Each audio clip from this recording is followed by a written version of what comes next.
हाँ जी बच्चों, capital budgeting के जिसे हम इन्वेस्टमेंट डिसीजंस कहते हैं, उस पर्टिकुलर चैप्टर में हम लोगों ने जब टेक्निक्स शुरू की तो सबसे पहले ट्रेडिशनल टेक्निक्स कंप्लीट की, जिसमें पहली थी पे बैक पीरियड मेथड, जिसमें हम किसी भी प्रपोजल को तभी एक्सेप्ट करते थे जब उसका पे बैक पीरियड मैनेजमेंट की अपने एस्टिमेशन से कम हो, या अगर हम कंपैरिजन करते थे 2 या 3 प्रोजेक्ट्स में तो जिसका सबसे कम पे बैक पीरियड होगा आप उसको प्रेफर करेंगे।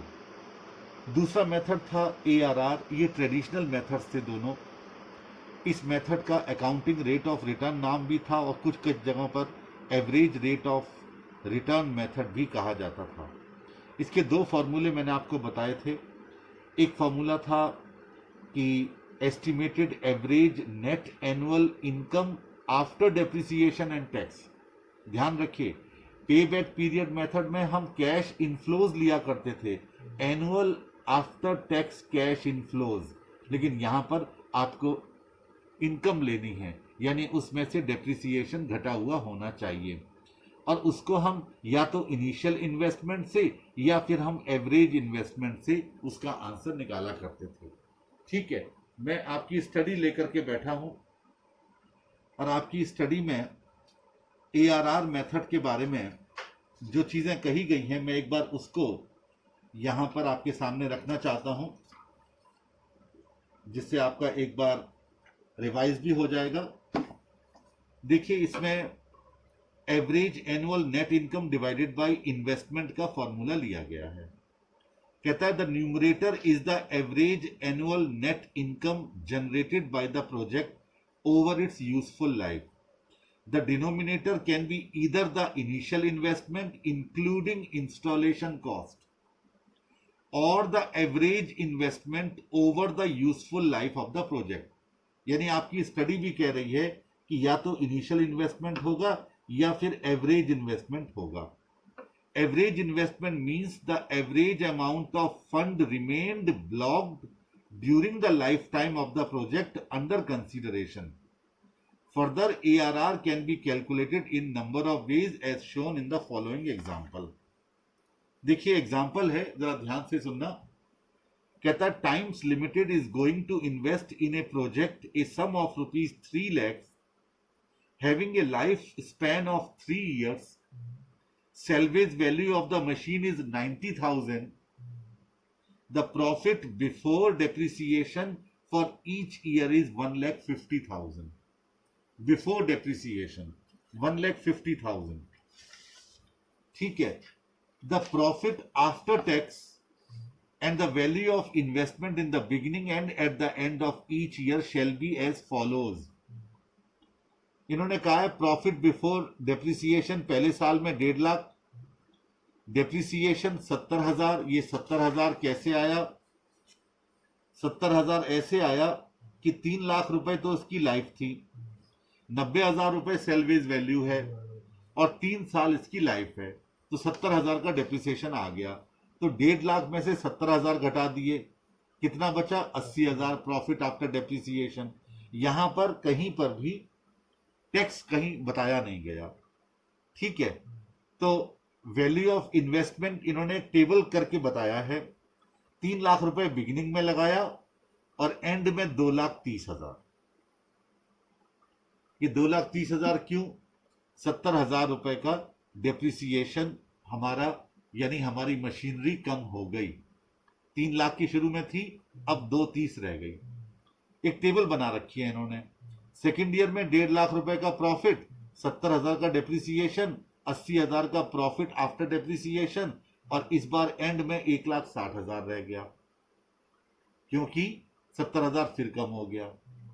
तीसरे साल में 1.5 लाख का प्रॉफिट है, 70,000 रुपए डेप्रिसिएशन हो गया, प्रॉफिट फिर 80,000, और इस बार 90,000 की value of investment at the and रह गई, जो हमारी सेल्वेज वैल्यू के बराबर है। अब कहता है the ARR can be computed by following methods as follows.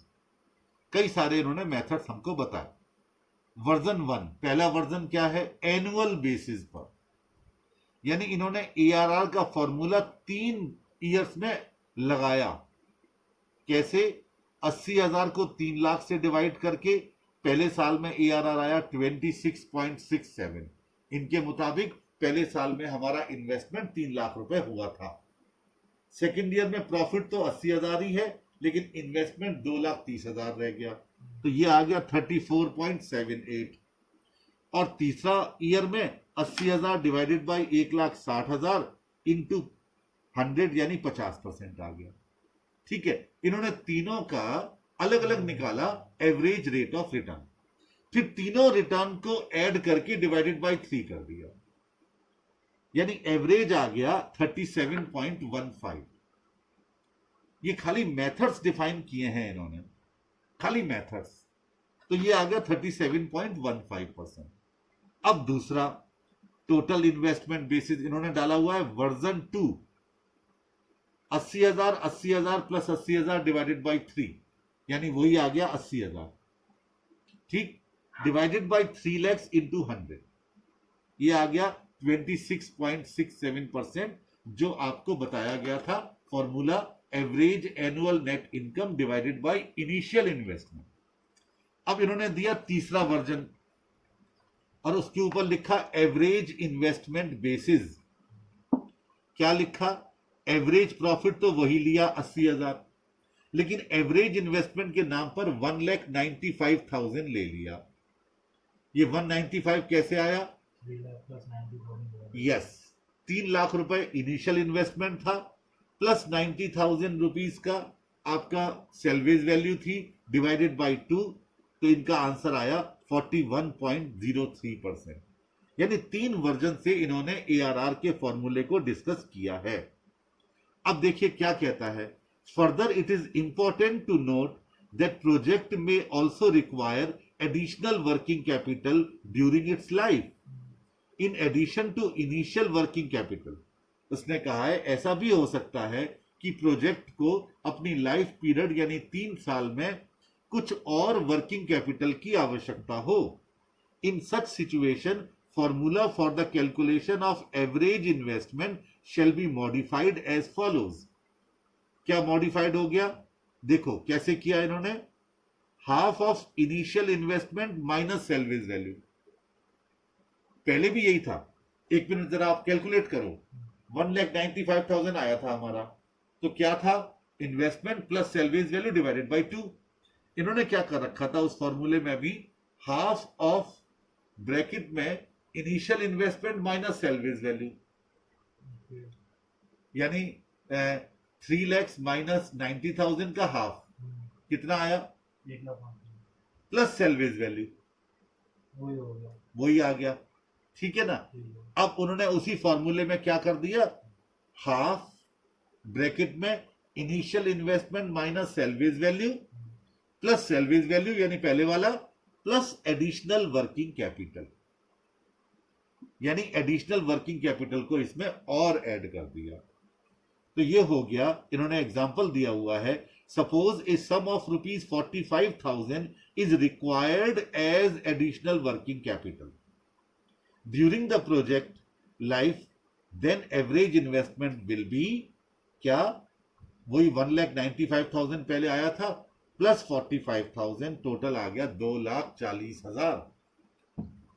अच्छा, आप वैसे करें तो कितना आता है? 3 lakhs plus 45,000 plus 90,000 divided by 2, अलग आया ना? तो इन्होंने इसी चीज को यहां पर दिखाया है कि फॉर्मूले में आपको ऊपर भी वही लेना है, half bracket, half of initial investment minus salvage value, फिर plus salvage value plus additional working capital. तो ऊपर वाले में भी यही लेगो जो सेम आया था हमारा। ठीक है, तो लिखा है some organisation prefer the initial investment because it is objectively determined and is not influenced by either the choice of the depreciation method or the estimation of salvage value. Either of these amounts is used in practice, but it is important that the same method be used for all investment under consideration. चाहे कोई भी method लगा लीजिएगा, लेकिन same आपको method रखना है। ये आपकी स्टडी कह रही है। मैं इसलिए यहां पर ये डिस्कस करना चाह रहा था कि आखिर आपको मेथड एवरेज वाला लेना है या इनिशियल इन्वेस्टमेंट वाला लेना है। ठीक है, चलिए इसके बाद फिर हमने स्टार्ट किया था मॉडर्न टेक्निक्स, और मॉडर्न टेक्निक्स में पहला मेथड था नेट प्रेजेंट वैल्यू मेथड। इस मेथड का फॉर्मूला था, ये तो मैंने एक वो लिखवा था, आपका एक फॉर्मूला बना दिया था, लेकिन एक्चुअल में क्या था, एनपीवी बराबर present value of net cash inflows minus total net initial investment. हमने फॉर्मूला क्या लिखा था, cash flow at the beginning divided by 1 plus k power 0 plus CF1 divided by 1 plus k power 1 plus ऐसे बढ़ते बढ़ते जितने साल तक हमारा ये कैश फ्लोज हमको मिल रहे हैं उतने साल को हमें प्रेजेंट वैल्यू में कन्वर्ट करना है, उसका टोटल करना है और उसमें से लेस कर देना है क्या, इनिशियल इन्वेस्टमेंट। याद रहे, अगर हमें आखिरी साल में कुछ सेल्वेज वैल्यू भी मिल रही है तो आप सेल्वेज वैल्यू का भी प्रेजेंट वैल्यू निकाल करके ऐड कर देंगे और उसको फिर टोटल में से इनिशियल इन्वेस्टमेंट लेस करेंगे। तो ये मेथड मैंने आपको पिछले लेक्चर में कंप्लीट किए थे। अब इसी मेथड को आगे बढ़ाते हुए सेकंड मेथड में लेके चल रहा हूं और वो है प्रॉफिटेबिलिटी इंडेक्स मेथड। हेडिंग डाल दीजिए प्रॉफिटेबिलिटी इंडेक्स, इसका दूसरा नाम है desirability factor,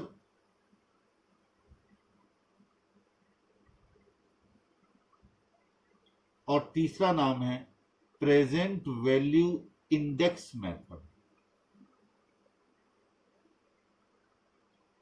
present value index method, ठीक है, कोई भी नाम एग्जाम में कहा जा सकता है, इसलिए मैंने तीनों चीजें लिखवाई, प्रॉफिटेबिलिटी इंडेक्स, डिजायरेबिलिटी फैक्टर और प्रेजेंट वैल्यू इंडेक्स मेथड। बहुत सिंपल है, बहुत सिंपल है। मैथमेटिकली फॉर्मूला क्या है, पी आई बराबर यानी प्रॉफिटेबिलिटी इंडेक्स बराबर सम ऑफ, लिखिए formula, sum of SUM, sum of discounted cash inflows जो अभी आपने निकाले थे एनपीवी मेथड में, उन सबका total divided by initial cash outlay और total discounted cash outflows as the case may be, bracket में,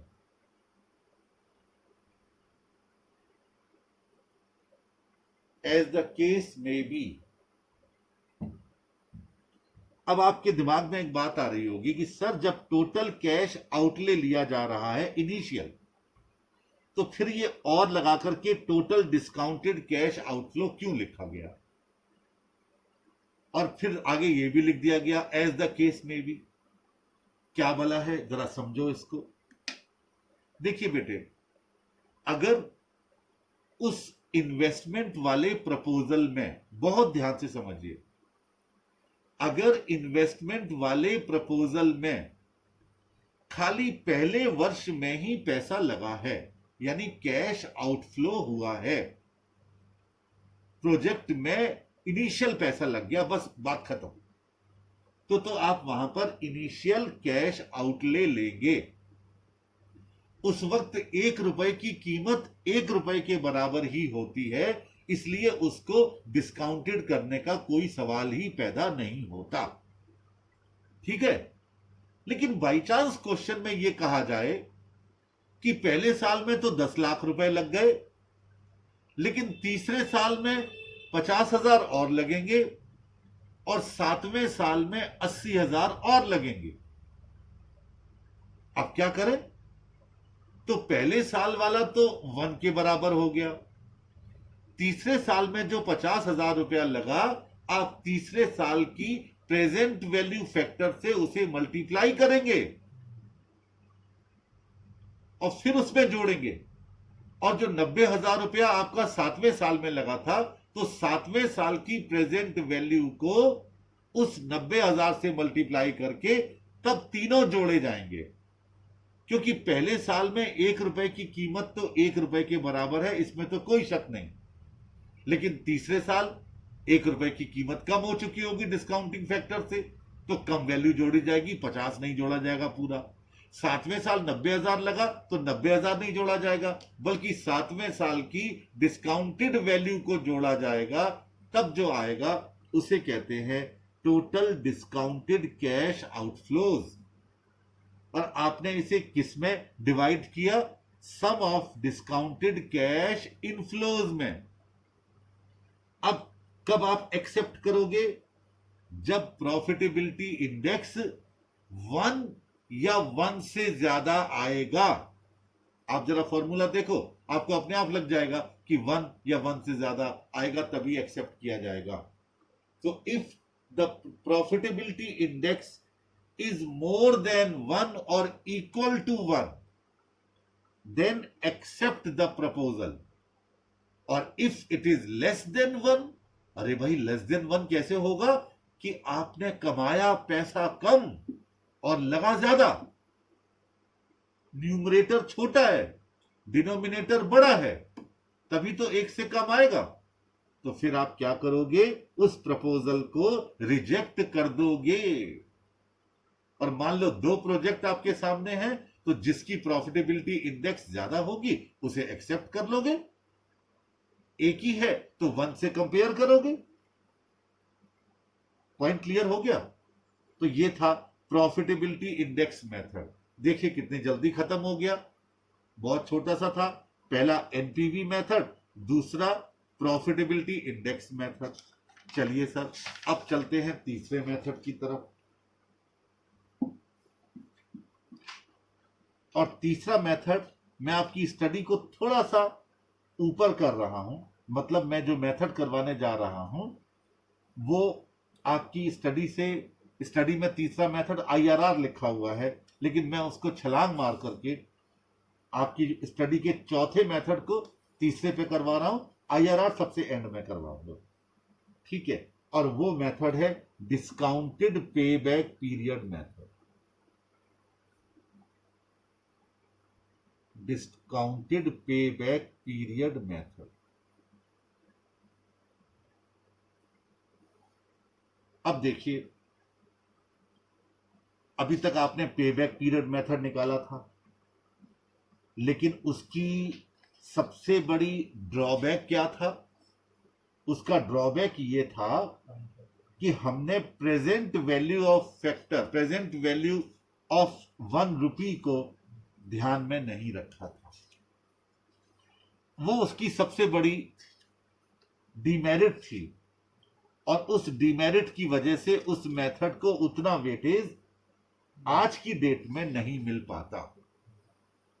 लेकिन उसको ठीक किया गया, मॉडिफाई किया गया, और मॉडिफिकेशन करने के बाद मेथड क्या बना? Discounted pay back period method. यानी आपको पे बैक निकालना है, लेकिन कैश इनफ्लोज का टोटल करके नहीं, बल्कि उसको डिस्काउंटिंग फैक्टर से मल्टीप्लाई करके तब आपको उसे ऐड करना है। कैसे ऐड करना है, जरा मैं आपके साथ एक बार चर्चा करता हूं इस पर्टिकुलर पॉइंट पर। पहले मैं सिंपल पे बैक पीरियड की तरफ चल रहा हूं। सिंपल पे बैक, जरा ध्यान से सुनिएगा। पहले मैं आपको सिंपल पे बैक समझाता हूं और उसके बाद फिर डिस्काउंटेड पे बैक पर आऊंगा। सिंपल पे बैक ऑलरेडी मैं आपको बता चुका। ये लिख दिया मैंने, simple pay back. A point, when cash inflows are equal. Cash inflows equal है, ठीक है? बड़े ध्यान से सुनिएगा, अच्छा सा पॉइंट है। मान लीजिए 8,000 रुपए के आपके कैश इनफ्लोज दिए गए हैं, छोटी सी रकम ले ली है साहब, और 50,000 ये आपका इन्वेस्टमेंट हुआ था प्रोजेक्ट में। कैश इनफ्लोज 8,000 रुपए प्रति वर्ष है और आगे भी लगातार यही होते रहेंगे, यानी बराबर है। तो आपने पे बैक पीरियड पीबीपी कैसे निकाला? 50,000 डिवाइडेड बाई 8,000। निकालिए कैलकुलेटर से, कितना आया? 6.25 ईयर्स। अगर मैं 0.25 को महीनों में कन्वर्ट कर दूं, कुछ बच्चे कहेंगे सर 6 ईयर्स 2 महीना 5 दिन। नालायक। 6 months 6 ईयर्स एंड 3 months, ये इसका जवाब हो गया। ये पेबैक पीरियड आ गया 6.25 ईयर्स। सिंपल फॉर्मूला आपने लगाया क्या कि 50,000 को आपने डिवाइड कर दिया 8,000, यानी हर साल बराबर के कैश इनफ्लो से। अब मान लीजिए बी पॉइंट ले रहा हूं, cash inflows are not equal,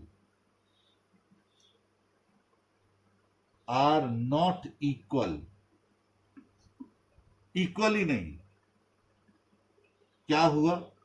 पहले साल 6,000 रुपए का, दूसरे साल 8,000 रुपए, तीसरे साल 10,000 रुपए, चौथे साल 15,000 रुपए, पांचवें साल 18,000 रुपए, छठे साल 12,000, सातवें साल 8,000, आठवें साल 6,000, नवें साल 5,000, ये मैंने मान लिया, और 10वें साल 3,000। मान लो 10 साल उसकी लाइफ थी प्रोजेक्ट।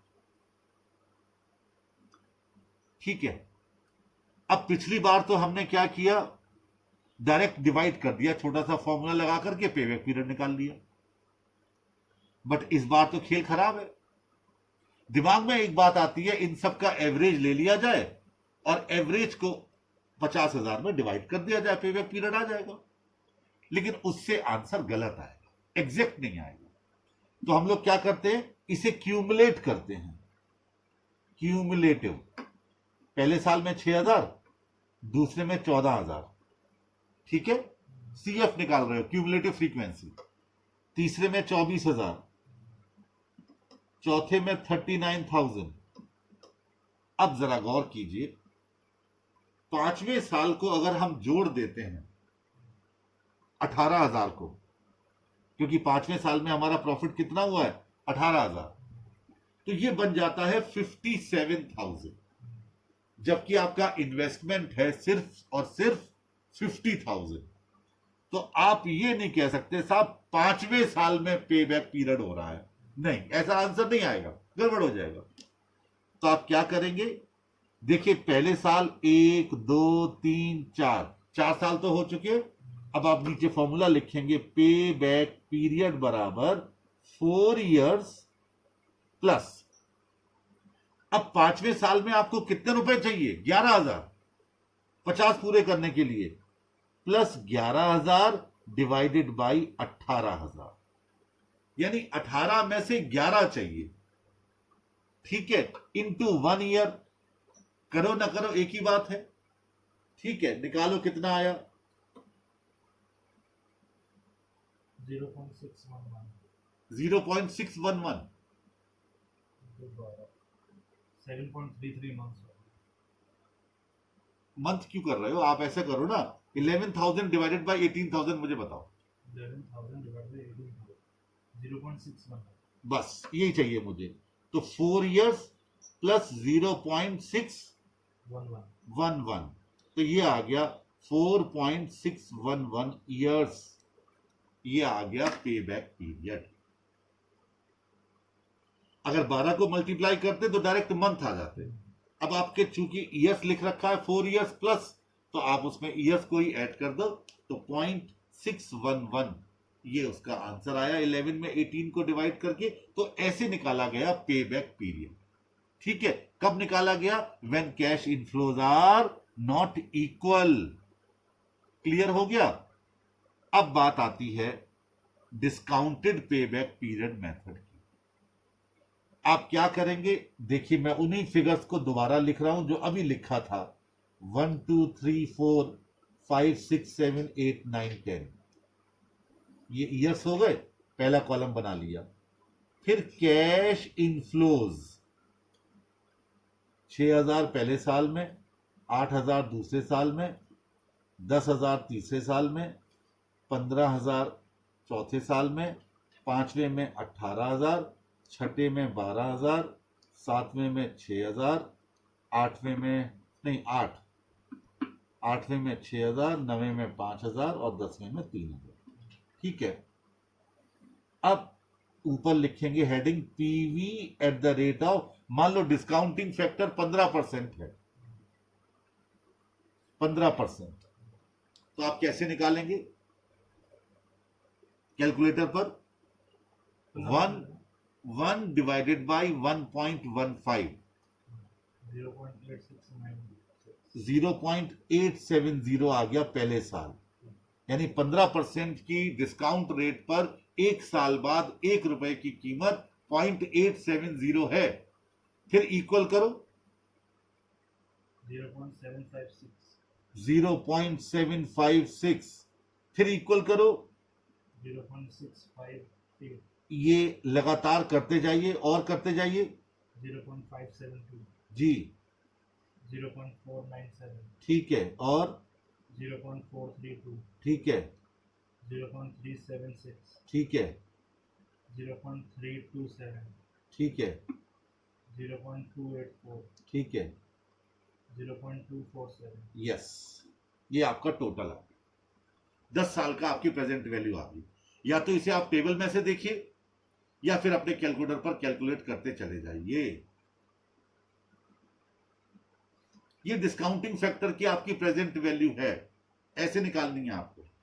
ठीक है, चलिए ये बात भी क्लियर हो गई। अब इनको अपने अपने डिस्काउंटिंग फैक्टर से मल्टीप्लाई कर दीजिए। 6,000 को 0.870 से मल्टीप्लाई कीजिए, 5220, ये प्रेजेंट वैल्यू आ गई पहले साल की। फिर 8,000 को 0.756 से मल्टीप्लाई कीजिए, 6048। फिर 10,000 को किया 0.658 से, तो 6580। 15,000 को करो 0.572 से,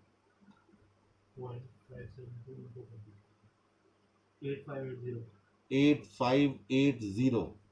फिर करो 18,000 को 0.497 से, लिखते जाओ साथ साथ 0.497, 8946। फिर 12,000 को करो 0.432 से, 5184। फिर 8,000 को करो 0.376 से, 3008। फिर 6,000 को 0.327 से, 1962। 5,000 को 0.284 से, 1420। और 3,000 को 0.247 से, 741 ओनली। ये निकल के आ गई आपकी प्रेजेंट वैल्यू। ठीक है, चलिए बिल्कुल क्लियर है। अब आइए आपका क्या, इसका क्यूमुलेटिव टोटल 5220, 8 6 2 11 11 2 6 8 8 8 6 14 3 5 8 11 6 17 8 4 8। फिर 8 4 8 12 6 8 14, 26,428। इसके बाद 8 और 6 14, 33,374। उसमें फिर 5 184 जोड़ लो, 40,558 40,558 558, फिर इसमें 3008 जोड़ लो, 43,566 फिर इसमें 1962 जोड़ लो, 45,528 फिर 1420 जोड़ लो, 46,948 948, 741 जोड़ लो, 47,689 6। 89 देखिए साहब, पिछली बार जब हमने यही क्वेश्चन किया था तो हमारा 4.6 इयर्स पेबैक पीरियड आ गया था। लेकिन सच मानिए, जब आपने डिस्काउंटेड पेबैक पीरियड मेथड से ये क्वेश्चन किया तो 10 साल में भी आपकी लगाई हुई रकम प्राप्त आपको नहीं हो पा रही है। यानी इस प्रोजेक्ट को आपको रिजेक्ट कर देना चाहिए। डिस्काउंटिंग फैक्टर आपको ध्यान में रख करके जब पेबैक पीरियड निकालना है तो आप क्या करोगे, आप कैश इनफ्लोस को नहीं जोड़ोगे, बल्कि उसे किस में कन्वर्ट करोगे, पहले प्रेजेंट वैल्यू में कन्वर्ट करोगे और उसके बाद उसका टोटल करते हुए हमें इनिशियल इन्वेस्टमेंट के बराबर पहुंचना है। और जब मान लो कहीं पर भी बीच में ये 50,000 के बराबर आ जाता तो वही होता हमारा पेबैक पीरियड। और फिर उसी हिसाब से निकालते जैसे हमने अभी आपसे निकलवाया था कि उस साल में कितना रुपया चाहिए, कितने रुपयों में से मल्टीप्लाई बाय 1 करके जो अभी आपने फॉर्मूला लगाया था उससे आपको पेबैक पीरियड निकालना है। तो ये था discounted payback period method. Clear हो गया? Discounted payback period method. चलिए, अब आपके डिस्काउंटिंग टेक्निक्स में कितने मेथड हो गए? पहला नेट प्रेजेंट वैल्यू मेथड, दूसरा प्रॉफिटेबिलिटी इंडेक्स मेथड, तीसरा डिस्काउंटेड पेबैक पीरियड मेथड, चौथा मैं शुरू करने जा रहा हूं और फिर उसके बाद 2 रह जाएंगे, एक IRR और दूसरा कौन सा? दूसरा मेथड रह जाएगा मॉडिफाइड IRR। Modified IRR। अब चलते हैं मेथड चौथा, net present value index method. Net present value index method.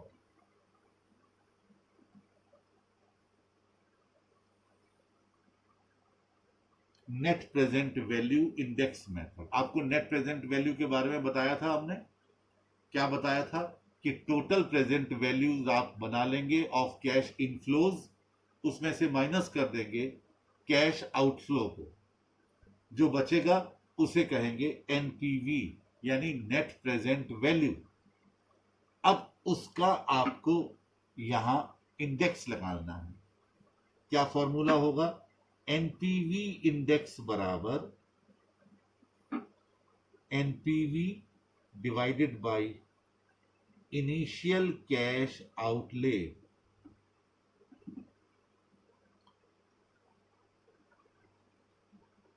वहां खाली आपने एनपीवी निकाला था, यहां पर आपने परसेंटेज निकाली यानी इंडेक्स निकाला। बस इतना ही मेथड है ये net present value index method. ठीक है, अब कहानी शुरू होगी IRR मेथड की।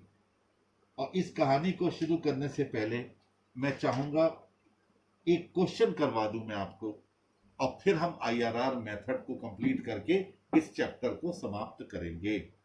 क्वेश्चन नंबर 1,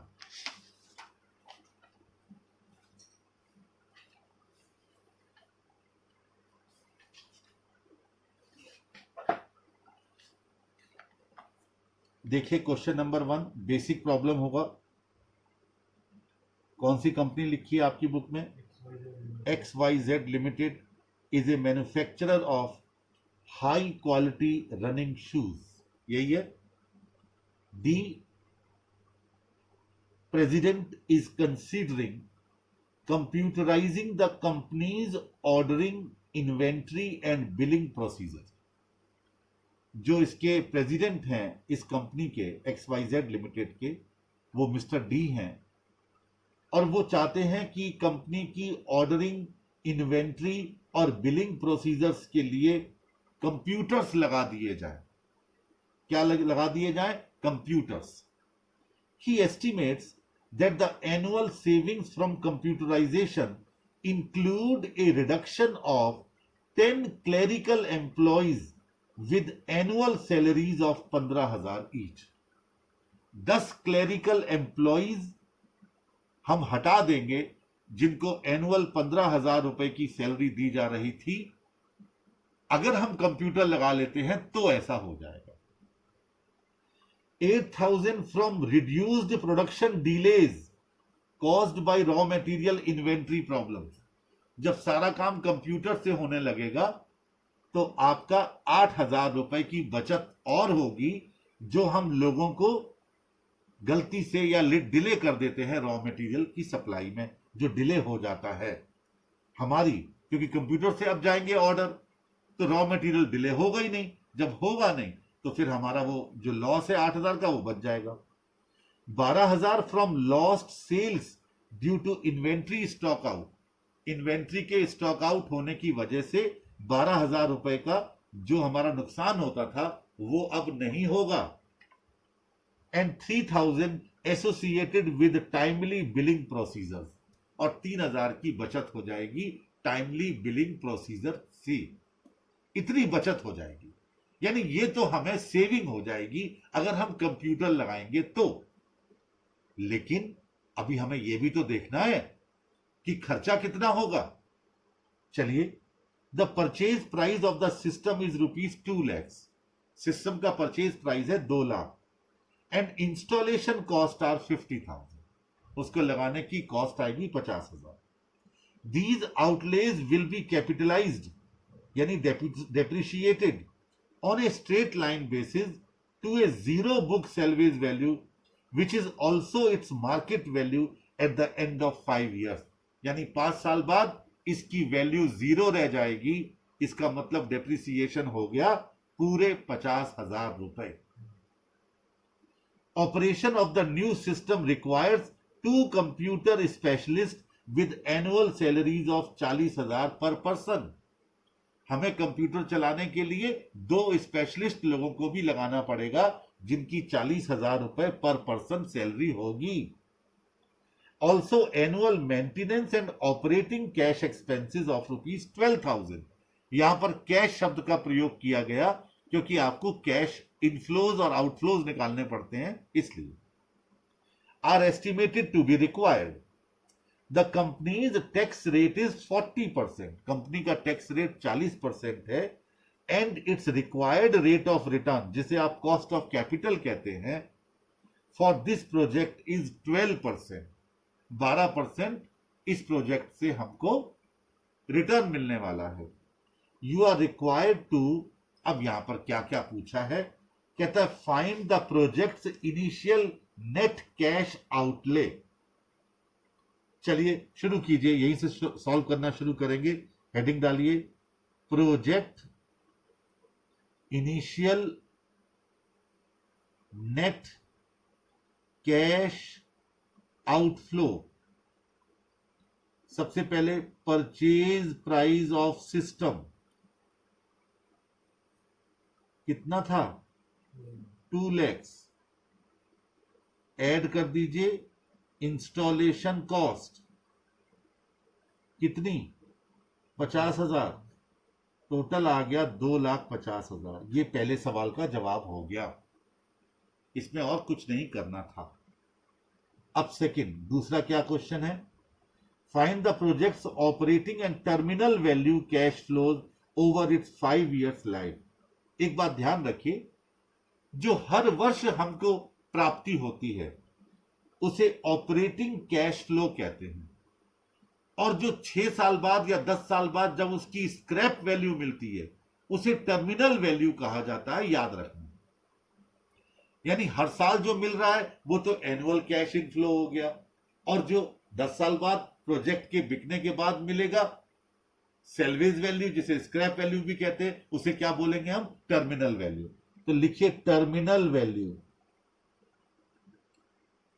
बताइए कितनी है इस क्वेश्चन में? 0। लगा दीजिए 0। ये तो हो गई टर्मिनल वैल्यू 0। अब निकालेंगे ऑपरेटिंग कैश इनफ्लोज। लिखिए calculation of operating cash inflows. इस क्वेश्चन को करने के बाद आपको लगेगा कि चैप्टर क्या है, आपको किस लेवल तक जाना है इस चैप्टर में। ध्यान से देखिए, सबसे पहले लिखेंगे savings in annual salaries of clerical staff 15,000 into 10, 1,50,000। ये सेविंग हो गई, बचत हो गई। और क्या बचत थी, प्लस कीजिए savings from reduced production delays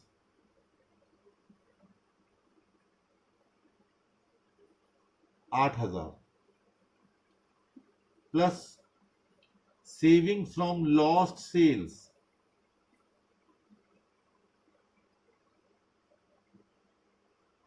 12,000, plus savings due to timely billing procedure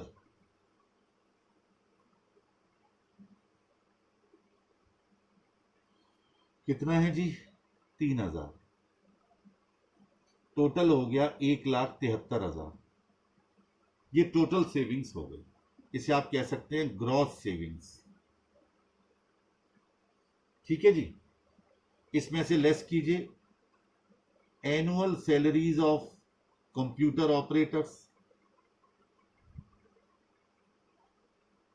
कितनी, 80,000। दो थे, 40,000 इंटू 2। और क्या खर्चा है, एनुअल मेंटेनेंस कॉस्ट। एग्जाम में ध्यान रखना, अगर मंथली दिया गया हो तो उसे एनुअल कर लेना, 12,000 रुपए।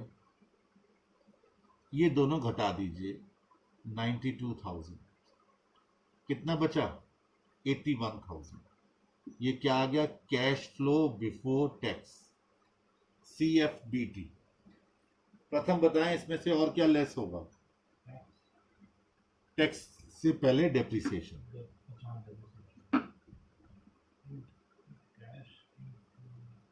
Depreciation 2,50,000 divided by 5, 50,000। ये आ गया प्रॉफिट बिफोर टैक्स, कितना, 31,000। ठीक है, अभी आपके सवाल का जवाब मिल जाएगा। लेस कीजिए tax at the rate of 40%,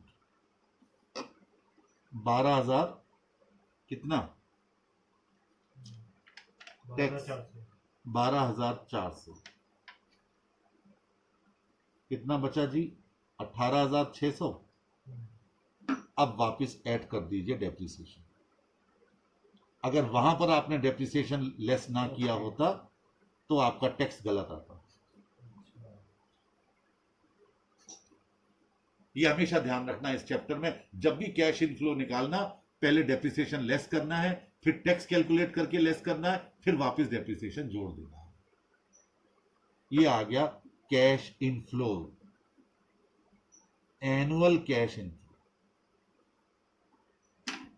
ये हमेशा ध्यान रखना है। आपकी बात बिल्कुल सही है कि जब हम कैश इनफ्लो निकाल रहे हैं तो डेप्रिसिएशन को लेस करने का क्या मतलब है, लेकिन डेप्रिसिएशन को लेस करने का मतलब था क्योंकि आपको टैक्स की रकम चाहिए थी, और जब टैक्स की रकम चाहिए तो आपको डेप्रिसिएशन तो लेस करना ही पड़ेगा। इसके बाद टैक्स घटाया, और टैक्स घटाने के बाद फिर आपने डेप्रिसिएशन ऐड बैक कर दिया। क्लियर हो गया? चलिए साहब, यहां तक तो बिल्कुल क्लियर हो गया। ऑपरेशनल कैश इनफ्लो पता चल गया, टर्मिनल वैल्यू 0 आपको पता चल गई। अब क्या पूछा है, कहता evaluate the project using NPV method. NPV method.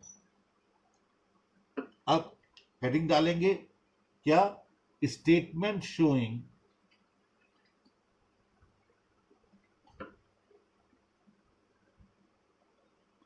Evaluation of proposal.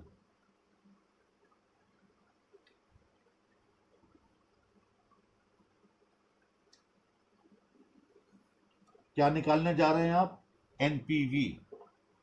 अब देखिए कुल मिलाकर के 5 कॉलम बना लीजिए, मैं बता रहा हूं। पहले में लिखिए पर्टिकुलर्स, दूसरे में टाइम, तीसरे में प्रेजेंट वैल्यू फैक्टर, चौथे में अमाउंट और पांचवे में present value.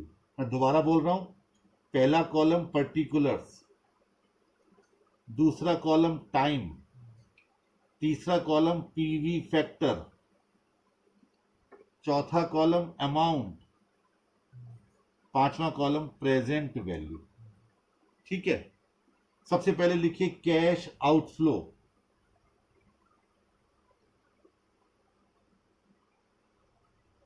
Cost of computers, time के आगे 0 क्योंकि वो पहले दिन ही लग रहे थे। ठीक है, प्रेजेंट वैल्यू फैक्टर के आगे 1, अमाउंट 2,50,000 और प्रेजेंट वैल्यू भी 2,50,000। इसका टोटल कर लीजिए नीचे 2,50,000। अगर इसमें और वैल्यू लग रही होती बीच में तो फिर उस ईयर की प्रेजेंट वैल्यू से मल्टीप्लाई करके आपको ये निकालना होगा।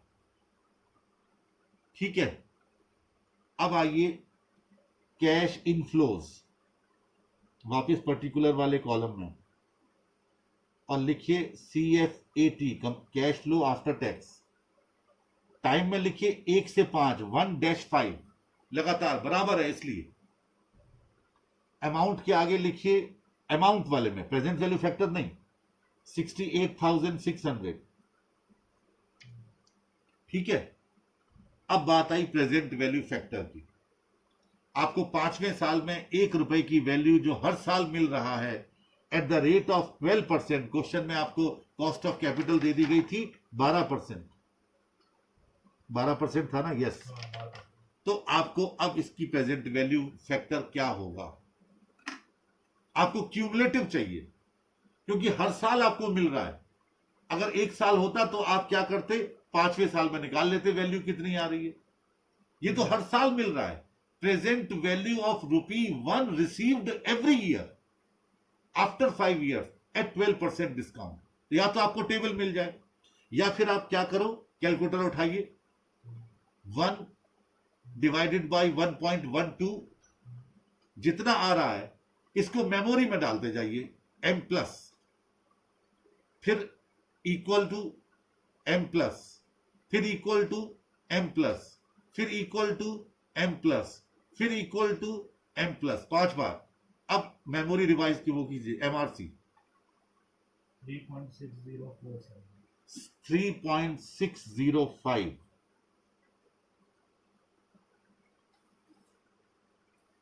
ये जरा अपनी स्टडी निकालिएगा, उसके पीछे टेबल दी गई होंगी, टेबल वाली स्टडी का पैटर्न निकालिए। दोनों में देंगे। और इसमें वो टेबल देखिए जिसपे लिखा है present value of ₹1 received every year.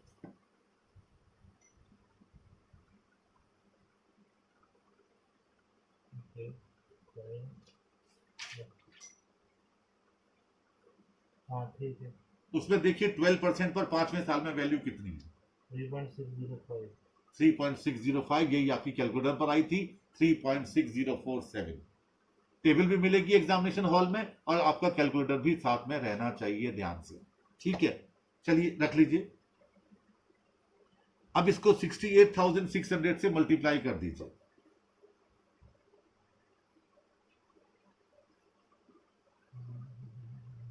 2,47,288। 288 हाँ, राउंड ऑफ कर लो। राउंड ऑफ करके बताया। अगर वो जो आपकी वैल्यू आई थी 3.605477 उससे मल्टीप्लाई करते तो जो भी आता, एक बार फिर कर लीजिएगा, 3.605 इंटू 68,600। 2,47,303। हाँ यही आई ना, वही मैंने कहा 303। अब देखिए, अगर अच्छा एक चीज और इस क्वेश्चन में है नहीं, मान लो इसमें स्क्रैप वैल्यू भी होती तो आप अमाउंट वाले कॉलम में स्क्रैप वैल्यू लिख लेते और प्रेजेंट वैल्यू फैक्टर में 5वें साल की इंडिविजुअल ली जाती फैक्टर। ये तो क्यूमुलेटिव लिया वहां, क्योंकि वो 1 साल मिल रहा है 5वें साल में और ये 5 साल लगातार मिल रहा है। इस वजह से। अब इसका टोटल कर लीजिए, 2,47,303। बताइए एनपीवी कितनी आई?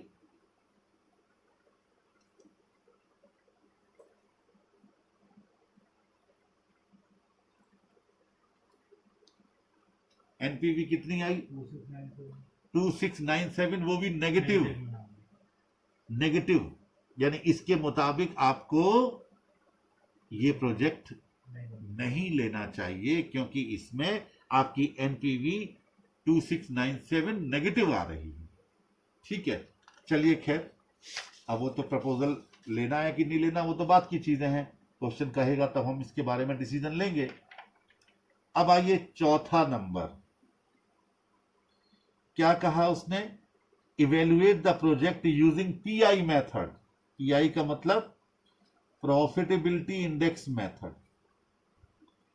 प्रॉफिटेबिलिटी इंडेक्स का क्या फॉर्मूला बताया था आज ही?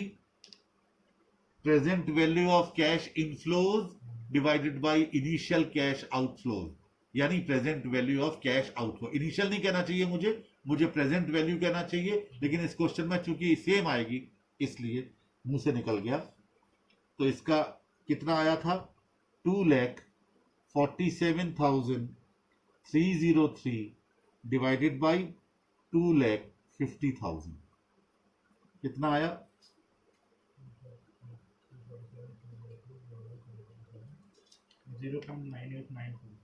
0.9892। एक से कम आया, यानी ये भी कह रहा है कि प्रोजेक्ट को रिजेक्ट कर देना चाहिए।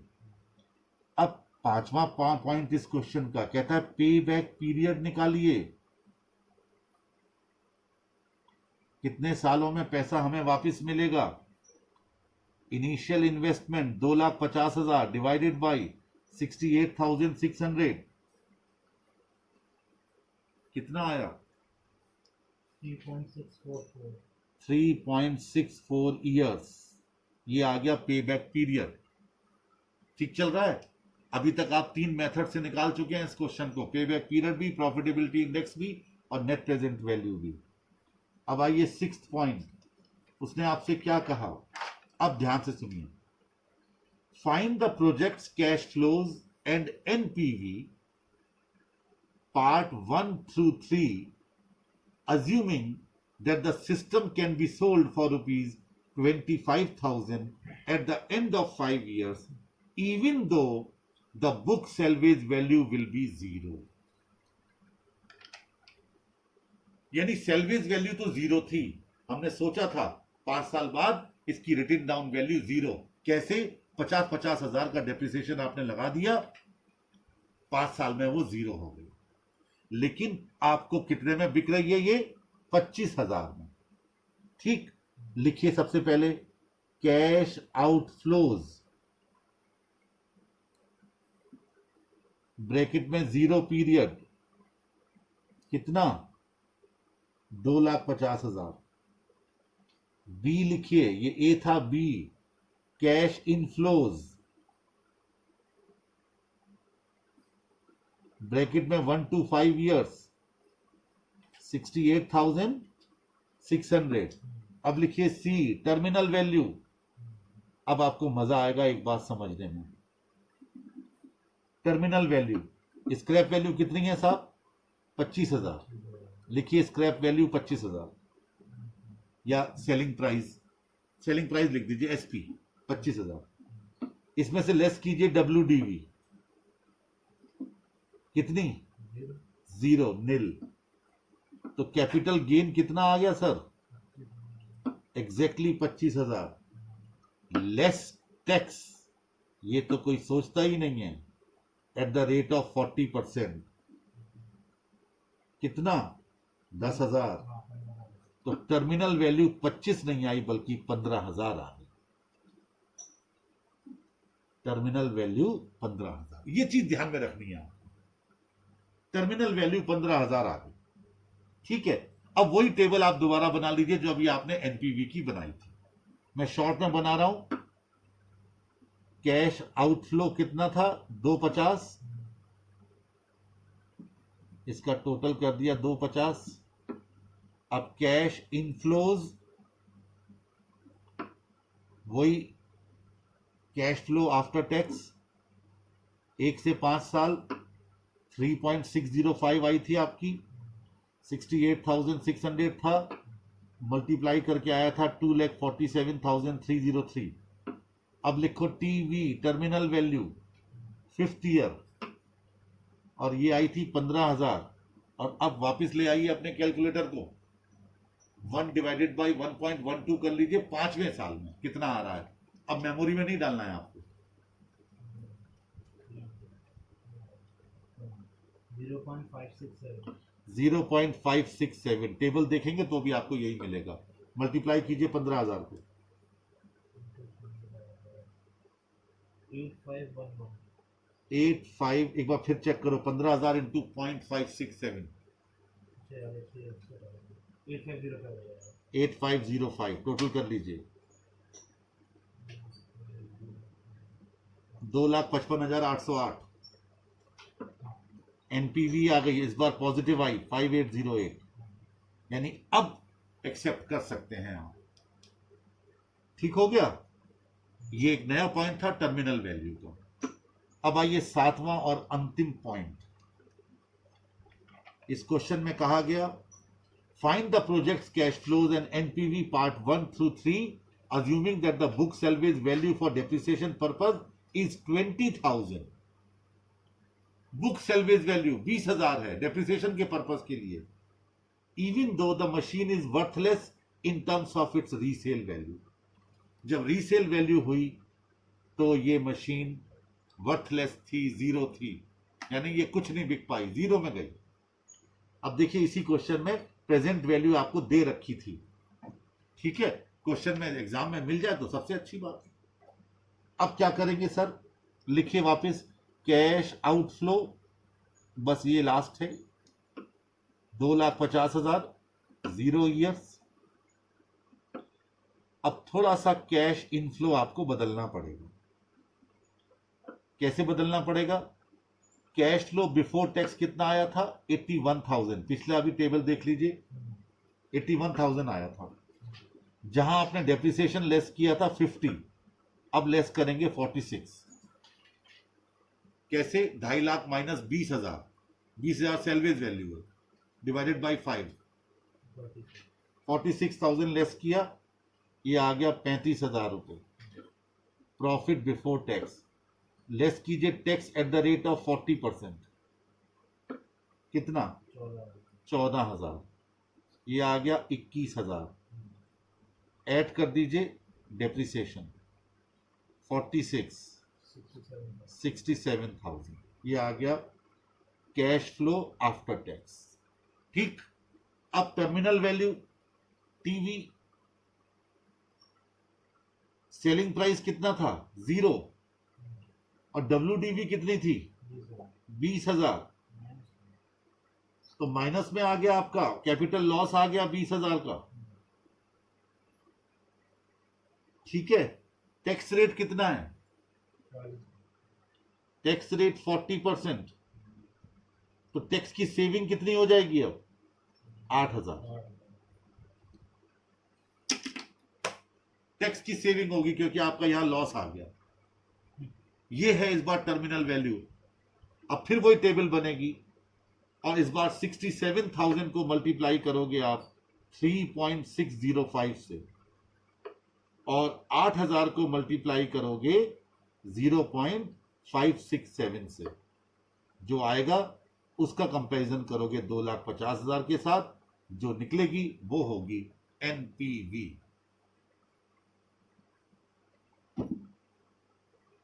ये था पहला बेसिक क्वेश्चन आपके इस चैप्टर का। अभी आप आगे भी 2, 3, 4 क्वेश्चन कर सकते हैं, जब तक IRR ना आए तब तक आप क्वेश्चन ट्राई कर सकते हैं। प्लीज कीजिए, बस जहां IRR हो उस क्वेश्चन को फिलहाल IRR के लिए छोड़ दीजिए। मैं कल के लेक्चर में आपको IRR के दोनों पार्ट समझा दूंगा, जिससे ये चैप्टर समाप्त होगा। That's all.